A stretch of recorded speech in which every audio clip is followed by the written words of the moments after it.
Hello guys, আমরা এই মুহূর্তে এখন কালাইবাড়ি আসছি, একটু কালাইবাড়িতে। ও নিতাই সাহেব কৃষক, তোমরা ভালো আছেন? কি হইলো তোমার? একটু আসিন তো, তোমার এই কালাইবাড়ি কোনা সুন্দর দেখাচ্ছে, তাই আইনো একটু তোমার কালাইবাড়ি কেন না দেখার জন্য। কিন্তু তোমার কালাইবাড়ি কি করেছেন? তো দেখো যে কালাই হয়েছে কি মানে। তা এখন কি অবস্থা, কালাই হয়েছে তোর? না না না, এখনো হয় না, কিন্তু আবার ছোট ছোট দানা হয়েছে।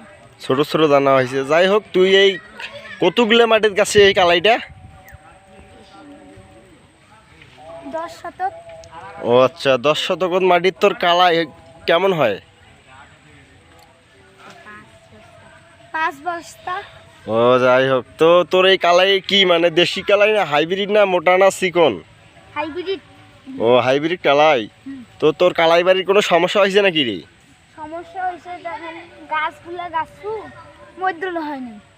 মধ্যত কারণটা কি মানে হয় নাই, তার কারণটা এখন মুই তো কেন কও। মনে করিস তুই এই সিটাইতে কখনো কোনো জায়গাত বেশিও বইছে,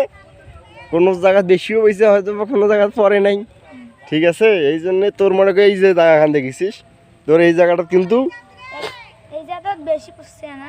তুই সিটাইতে হয়তো বা বেশি পইছে, বুঝছো? এই জন্য তোর এই মাজত হয় নাই। চল তো মাজত না দেখি।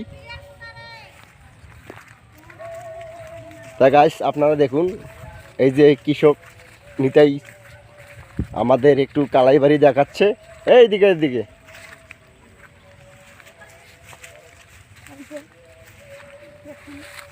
দেখেন এখানে তো কালাই বাড়িটা তো সুন্দর আছে, বুঝছো? তা তোর কালাইটা এই পাশে কিন্তু বাম্পার কালাই হয়েছে দেখুন, কিন্তু এই জায়গাটার কালাইটা একটু কম হয়েছে। তা যাই হোক, আশা করি বন্ধুরা আপনারা যদি কেউ কালাই নিতে চান, এই কৃষক নিতাই আছে, তার সাথে আপনারা যদি যোগাযোগ করেন তাহলে আপনার বাসায় কালাই দেওয়ার জন্য ব্যবস্থা করে দিবে। তো কৃষক নিতাই, আপনি কিছু বলবেন না? এদিকে আসেন। না না না, আরে ভিডিও কাট।